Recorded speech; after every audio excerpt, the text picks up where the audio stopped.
یا علی مدد. Otherwise, Abu Ali, wise number 174. یا علی مدد. دینداروں میں لاسٹ ٹائم ویو نہیں آ سکا، لیکن اس دفعہ پہلی وائز آپ کی جماعت سے شروع ہوتی ہے. دنیا کے اندر وہ لوگ کہ جو خدا کو مانتے ہیں اور وہ لوگ تھوڑے ہیں جو خدا کو مانتے ہیں،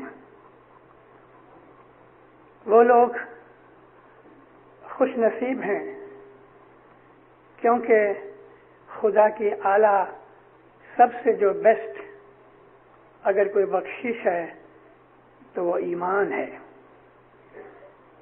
نبی کریم صلی اللہ علیہ وآلہ وسلم نے فرمایا کہ خدا کی سب سے اتم بخشش ہے وہ ایمان ہے. تو آج میں اسی ٹاپک کے اوپر آپ سے کچھ باتیں کروں گا. ستگور کہہ رہے ایمان راکھ سو تو چھوٹ سو، ان گر کہے چھے پکار.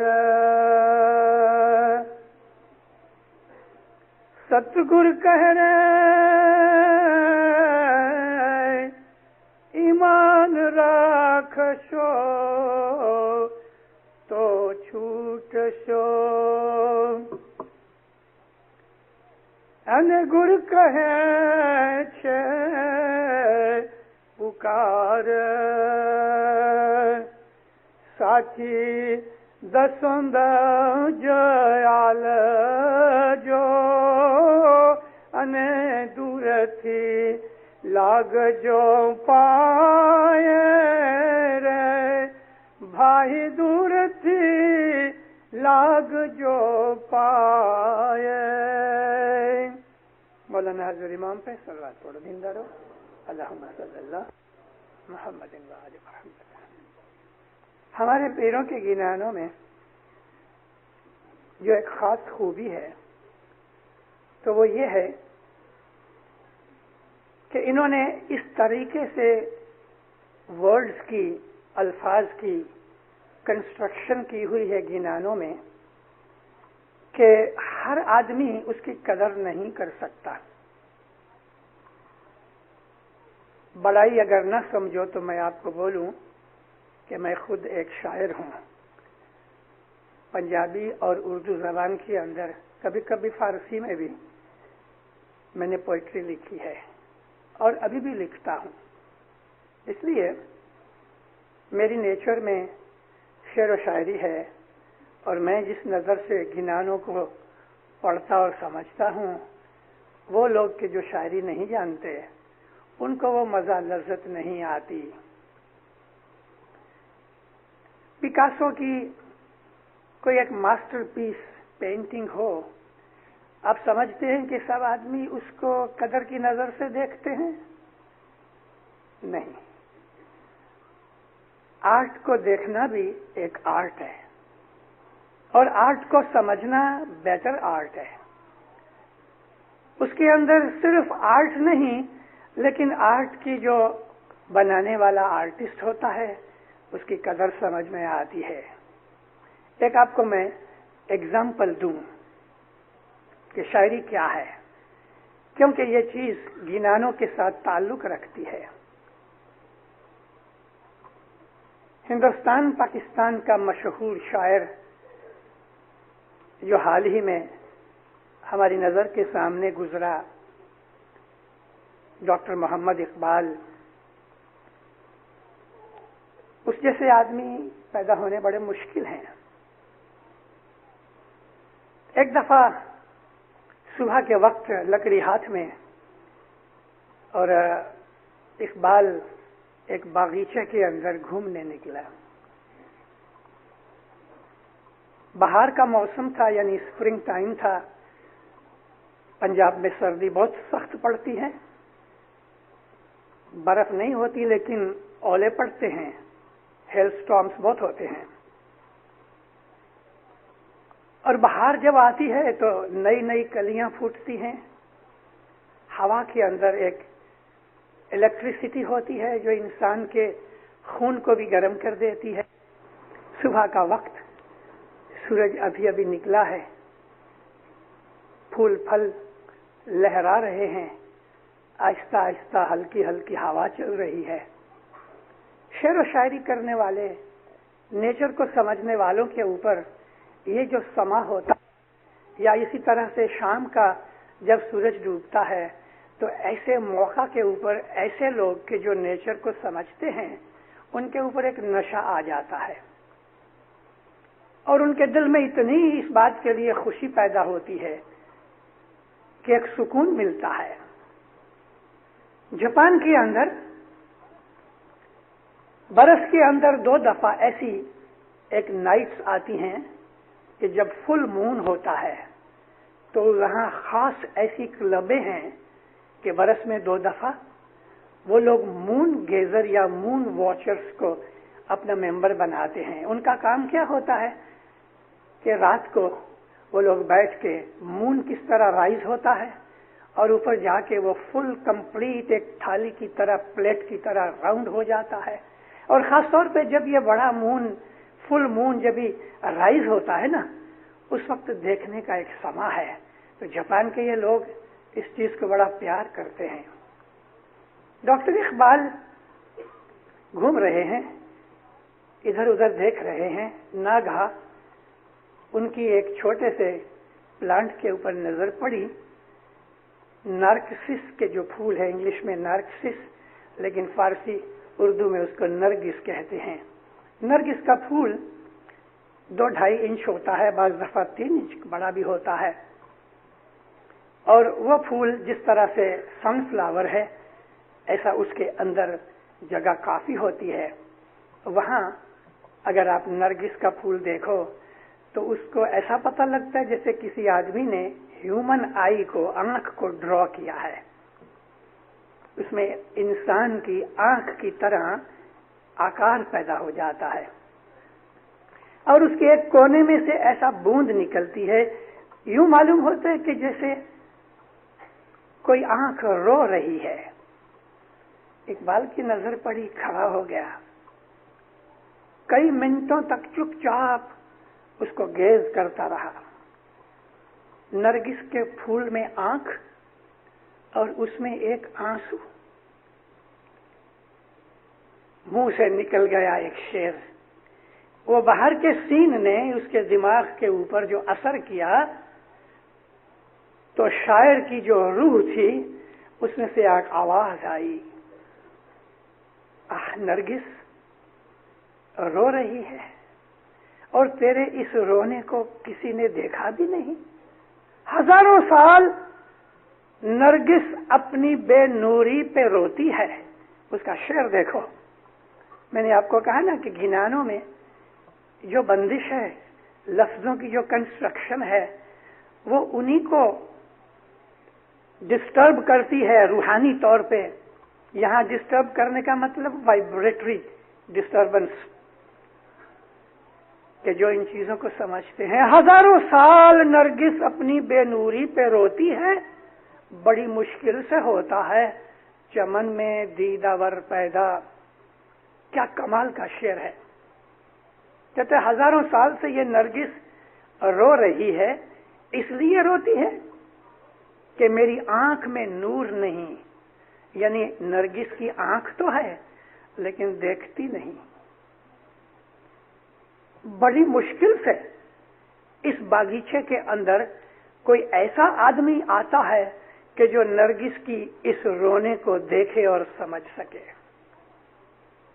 تو دیندارو، ہمارے جو پیروں کے جو گھنان ہیں، آج کل کچھ گئے 10 برس میں جب سے یہ ہماری انسٹیٹیوٹ اسماعیلی کھڑی ہوئی اور اس نے سکھانے والے لوگوں کو شروع کر دیا، تو ہمارے یہ نوے اسکالرز جو ہیں وہ سمجھتے ہیں کہ یہ گھنان جو ہے نا، یہ ایک ٹھاکا ہے. ٹھاکا سمجھتے ہو؟ گاربیج. یہ سواہلی لفظ ہے.